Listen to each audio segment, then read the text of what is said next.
Kathy here from Kathyskutekreations. Today we're going to make another Christmas tree. Now I'm pretty sure that it's out there somewhere. I don't know what it's called or anything, the pattern, but I'm pretty sure that it's out there because every time I think of something it's already out there. So let's just wing it is what I'm going to be doing. The first thing I've decided to do is go ahead and use 10-inch squares. This is what I'm using. It's from Riley Blake Designs. Looks like that. So what I did was I pulled out 13 10-inch squares, and then I've got them cut up here, and I cut them into 5-inch squares. And now what I'm going to do is I'm going to make half square triangles. So I went ahead and I got some white snowflake fabric, and I cut that out into 5-inch squares. See the snowflakes on it? And we're going to join them. Now, when you cut them out, all I've done is I've stacked them up. So here they are right here. And I will just sit and chain stitch and connect them all.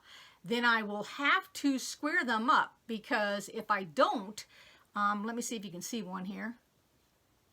So if you look on the edge here, it's got that little serrated cut there that they've done. Okay, so they're not, when I go to sew these, a lot of people cut that part off. Well, I cut it off on two sides when I was making them into 5-inch squares, you know, because I went down one and across that way, but I didn't cut them off the other two sides. So each one of these, when I put them together, they won't be exactly squared up. So that's why I'm going to square them when I get done with them. But first I will just chain stitch them, then I'll iron them all, and then I will go ahead and I will square them. So let's begin with that first, and as I go along here, I will give you the directions on everything that I'm going to do. And then that's it. So let's get started. Alrighty, so for all of those that have not done this, or this is a refresher course and you're just now doing it,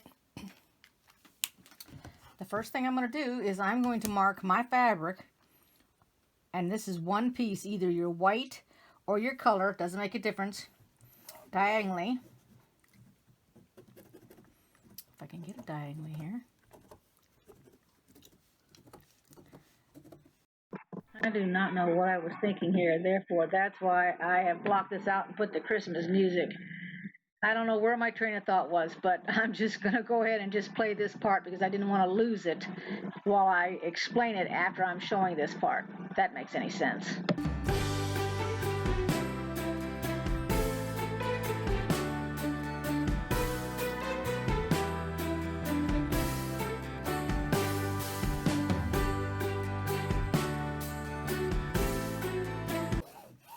So to get to, what I'm doing is I did a dashed line down the middle, and I did a straight down line on the right side. I'm going to turn it around and do another straight line. The straight lines are my actual sewing lines.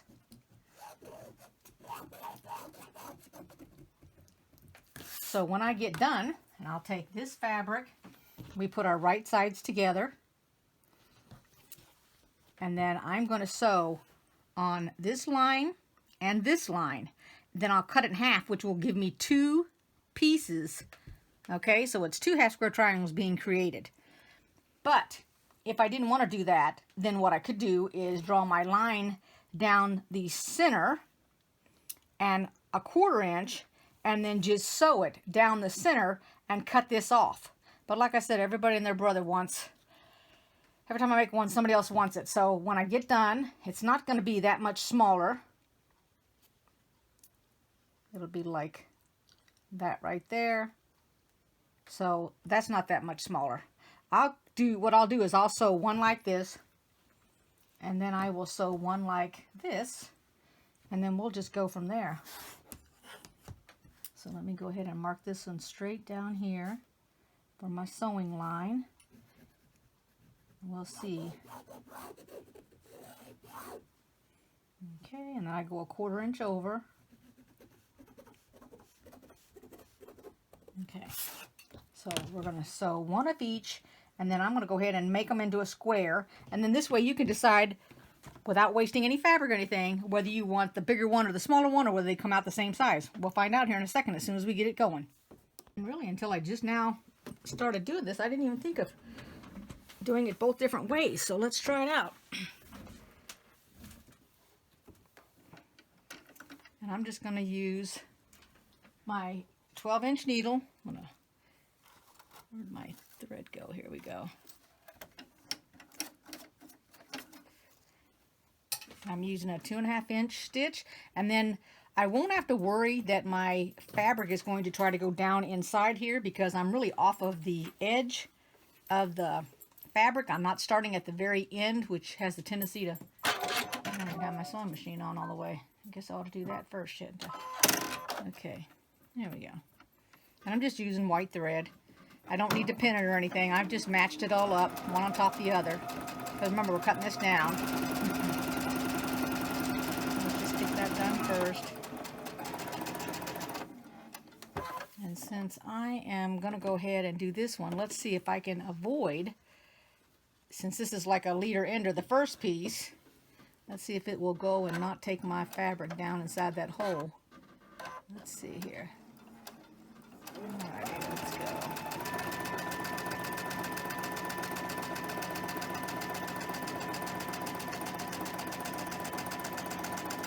Okay, let's cut that. And I'm going to go ahead and sew this other side. Oh, and I'm also going to do something else I'm going to show you real quick here in a minute. But let me get this one done first, this side. Which I forgot to do for you. I'm going to mark that other one so I can get two out of it, but two different sizes. I'm going to show you here. Okay, so I went ahead and I sewed it down the middle, catty corner, and I went ahead and I marked my cutting line. But now what I'm going to do is I'm going to go ahead and mark another sewing line to the right of the cutting line. And this is going to give me a little smaller half square triangle than the one that I've created. So I'll go ahead and I'll sew on this line right here so that I can create this side, which you can tell it'll be a little bit smaller. Just fold it that way. Then that side to be a half square triangle. And I'll show you when I get done with it. If I can get something that's a decent size, then I won't waste the fabric. I'll go ahead and make another half square triangle with it. And if you've seen some of my other videos, you've seen it where I do it. Now, if it gets too small, of course, I won't use it if it gets itty bitty. I'm going to cut both of these, and you always want to make sure that your ruler goes beyond the top and the bottom of your fabric, wherever you cut. Oh, let me get my cutter, hold on. Okay, as I was saying, you want to make sure that your ruler hangs off both edges. You don't want it to ever be the exact size of the fabric, or you could cut the tip off of your ruler, because I've done that a couple of times. And for the price of rulers, I don't want to be doing that anymore. Okay. Now, and this is the one where I'm getting the extra. So let me iron all of these open, and I'll have you take a look at them. Now don't forget, whenever you iron these, that you want to set your seam, and by that I mean you want to take it over to the ironing board just like this, press it, and then open it. And I'm going to go ahead and press all my seams to the dark side. Okay, so this is the size I'm thinking about making, but I'm still undecided. So let's see what it's going to look like when I cut it down. So I can make it, let's see here. I can make this, I ought to get my numbers correct, hadn't I? Okay, I could probably make this a 4.5-inch square. That would be fine. Here are the two that I did. So this one is the same size as that one. They're both the same. But let's see, what size is this? Okay, so that is exactly a 4.5. And I could probably trim it, but I wouldn't want to chance it because it's 4.5, which means as they all come out, if they're not exact, they'd be off a little bit. So this would be a 4.5. If I come down with this one, I would make it a 4. Or I could make it a 4.25, I guess. But that'd be pushing it. I would probably make it a 4-inch square. So the question is, do I want a 4? And this is what I can do. I can either make, if I want to make 1, I make them all 4. If I want to make 2, so I can have 2 done when I'm finished here, then I make them, 4.5. and I make them 4. If I go with a 4-inch, I could make a tree that's 4 inches, and actually I could make a 4 and a 4.5. I could make 2 different size trees if you come to think about it. I could do that. But I could make this one even bigger than a 4.5. I guess I could make it 4 3/4, but here's the 4.5 mark right there. So you see what I'm losing on my tree here. I'm trying to decide. Do I want to make it? See how off the difference between the two are? Even though I sewed this down the diagonal and I sewed this down the diagonal, look at the difference already in the, see that? It's quite a bit of a difference right there. And it's got a lot to do with this little rickrack here. Let's see. All right, I'm going to think about it a minute to make up my mind. So when I squared them up, this ends up being 4 inches. And this ends up being 4.5. And these are, of course, 4.5. I guess I just want to go with the 4.5. Just so that the thing will be bigger than the other one. Or I could, oh my gosh, decisions, really. I guess I'll just go with the 4. If I decide, I mean the 4.5. If I decide that when I get all done, I don't like the 4.5, I can always cut them down, but I can never make them bigger. Okay, so, I mean, right. So let's say that I get done and I've already cut them all down. They're all down to 4.5. And I put it together and I went, oh my gosh, it's too big. But I don't want to take a row off because these are rows to create. Then I could just cut them all down to 4 and take off that 1/2 inch. So I'm going to go ahead and stay with the 4.5. I'll change stitch them to be all 4.5. And I'll just set this one aside for now temporarily. And then if I decide to cut them down, at least I can. I know that I can't make them any bigger, but I could make them smaller. So let's just go with that for starters.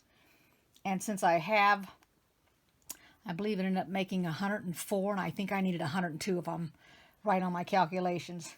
We'll wait and we'll see at the tail end. So anyway, I'm going to make them all this size, the 4.5, to end up being 4.5. And right now I'm going to be short, well, I won't be short this block because I won't even use that block at all since I took it out. So I've got just one started. So let me go ahead and I'm going to mark the back of these pieces right here. I'm going to mark all the back of them for my connecting of the two.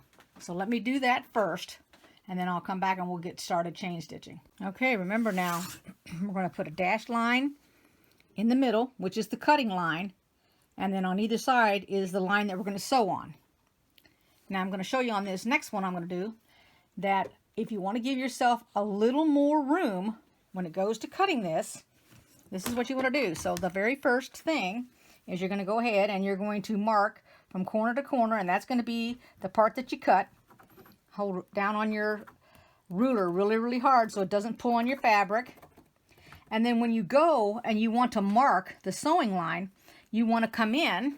Let me pull you down a little bit more so you can get a little closer here.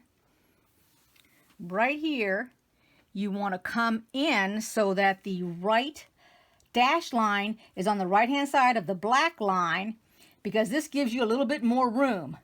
The only thing that it doesn't do, it doesn't give you the 1/4 inch that you have in the middle. It's just off a little bit, because the distance between here and here, you're allowing for the pin mark. Let me get a, this is a 1/4 inch right here on both sides. The frosted, this is a 1/4 inch and this is a 1/4 inch. So let me go down here so you can see it and put it on there. And when you line it up on top, the line that you can't see here that you marked, this line right here you can't see. Scoot it up a little bit. Let me mark another. Hold on one second, because I got to give you another mark here so that we can. So if I put my ruler right on there, this is exactly a 1/4 inch. Although when I marked it, I took my 1/4 inch and came over, because this pin is marked twice on the fabric and it takes up space. So it's taken up space. This is actually a 1/4 inch. Even though I came in a little bit with my ruler, so that I could actually see my mark before I actually marked. I know that sounds kind of crazy there, but that is true. And you can try it for yourself on some fabric. This is just a erasable, so it turns around, and when I get done, I erase this. If you when you iron it, it'll come off. But I'll do both sides like that, because if you go right on the dotted line and then you mark, you've taken away from your block size for cutting down purposes. Okay, so I'm going to go ahead and mark all of my fabric just like that, and then we'll start chain stitching. You guys go ahead and do that too if you're following along with me. Now don't forget, whatever the other color of your fabric is that you choose, for example the white that I'm using, it's going to actually be the background in your design. So you don't want to be putting a white or a cream on the back of these half square triangles and then turn around and make another color for your strips. You want to keep those colors straight. Hopefully I have enough of this white snowflake fabric left. I've got about like a yard over there. I think that'll be enough to do that, to finish that front part. And you want to make sure when you lay these together that you do put the right sides together, unless you're wanting to use the opposite side.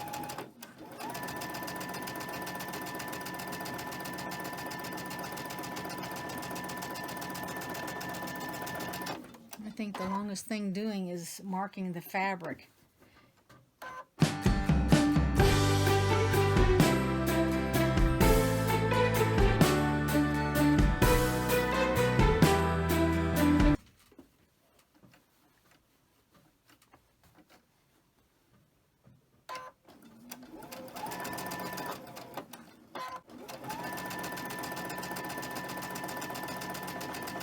If you can't stay on your line, go on the inside of your line towards your dash line instead of the other way.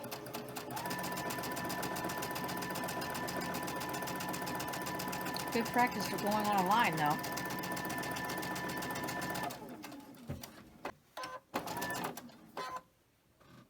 And hopefully your fabric's not directional, because you'll really be having a headache then.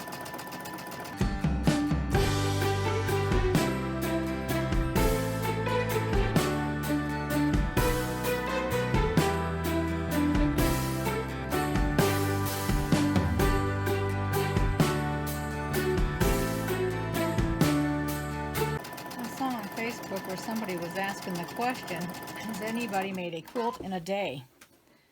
Well, if she ever got any of Eleanor Burns' books, she would know that you can do a quilt in a day. My sister and I did a log cabin in a day. We each did our own. She was visiting my mom. Her husband was in the service at the time, so they had come down to visit. And I'd never even heard of quilt in a day. She got each of us a log cabin book, and she told me the material to get and how to cut it. So I cut it all out before I came, brought it all with me. And then we each sat at the table. We each had a sewing machine. I borrowed my mom's, and she had, I think she had her own, or I know I didn't take mine out because my machine was in a cabinet, and there was no way I was taking that over to my mom's house. My mom lived out in the country then. I lived in the city. Well, anyway, so we both worked on it all day long, and sure enough, we managed to get the whole thing done in a day. So now, mind you, we had all of our pieces cut out ahead of time. I think that was one of her first log cabin books. She's had them revised since then and everything. But I'll never forget it. It was green and yellow. My chimney was actually yellow. She said, you have to have a red chimney. She was telling me all the colors to make, and I'm thinking, I'm not going to do the colors that you want me to do. But anyway, it turned out really, really neat. And then she had a guy, my mom did out there where she lived, that quilted them on the long arm. I can't remember how much. I know it was super duper cheap. We took it to him, and he had his long arm was in the barn. I think it was converted into like a building for sewing, but oh my gosh, I never saw so many quilts stacked up, literally all over. They were on tables, they were in bags, they were on the floor, they were on top of each other. Jesus, it looked like there was over 1,000 of them in there. And I thought, oh my God, he's never going to get to our quilts. We're never going to get it done. And So we talked to him, and he goes, yeah, I can have them done in a week. And I'm thinking, all these quilts are sitting around, and he's going to have ours done in a week? That didn't even make sense to me. I mean, it's not like we did a rush order or something. And so I was curious as to why he had so many, and I was talking to him and asking him about them, and he said, oh, I'm going to tell you, I can't believe this. He said that he had quilts that people sent him and never came. They never called him. They never, this is now before email and everything, because this was back in, oh gosh, the 80s. It was before we had the internet and everything. So what we did was we left our phone number with him, but we had his number, so we just called him, you know, to ask him if it was done, that kind of thing. And he said that they never called back and nobody ever came and picked up the quilts. Now, mind you, they're not paid for till they come and pick them up, but nobody did. And he said he had a whole bunch of them just sitting there, and he had no way to contact anybody to tell them their quilt was done. So I don't know if they took it to him or somebody else took it to them and then something happened to the person, or they literally forgot, because, you know, he took them from anybody. It didn't make any difference. Now, if he got it mailed, that was a different thing, because he got the address and all that to send it back. But I was just flabbergasted when he said that he had a lot of them sitting there, and I'm talking some beautiful quilts were sitting there in that building. I'm glad ours didn't stay there more than a week, and it was done. And he put hearts all over it. It was beautiful. Well, I never did know what happened to that guy. Surely he's passed away by now, because he was an older man. Of course, you know, I'm not too good about judging age back when I was younger, but he was an older... And his wife wanted nothing to do with sewing, so she didn't do any of the long arming. He was all into that. I don't know if he sewed and made quilts or anything. I just knew that he did the long arm business. I wonder if my sister knew what happened to him. Gosh, that'd be a shame if all those quilts were lost and they didn't get back to their rightful owners. Oh my gosh.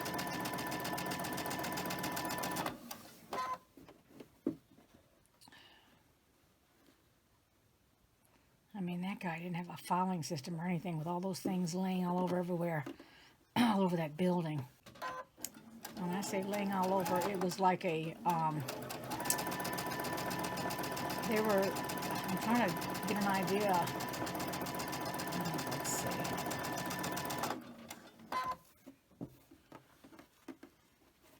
Sort of like your kids, when you give them their laundry to take upstairs, they'll all get piled up on the bed.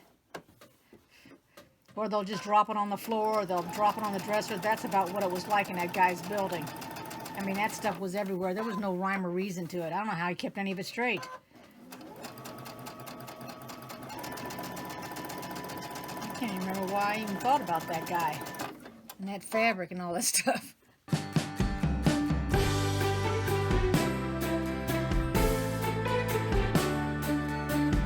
Anybody go out? Today is Good Friday, by the way. Not Good Friday. Gee willikers.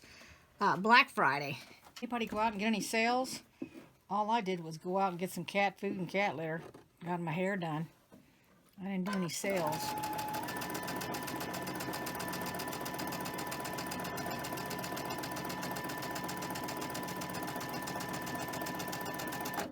Got online and bought some 3 yards of backing fabric. I think it was 108 inches by 3 yards at the Missouri Star Quilt for $23.95 or something like that. That was on sale. Got something for my granddaughter for Christmas on her site. That was about it. Hope everybody had a really nice Thanksgiving. We had a little bitty turkey.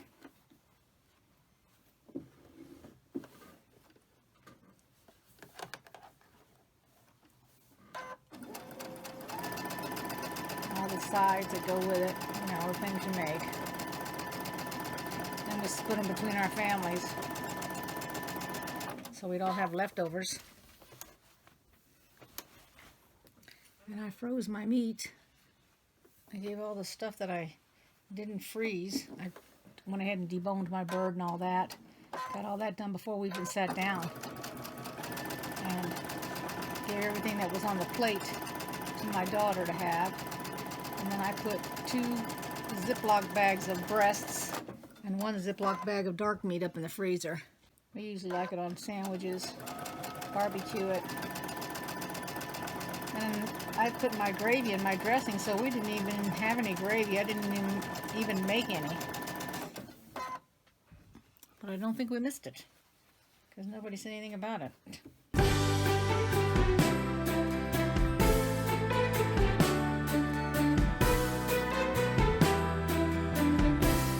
Now don't forget, you're not going to iron these when you get done. All you're going to do is you're going to cut them all apart, or just flip them all over, and then you're going to chain stitch them again.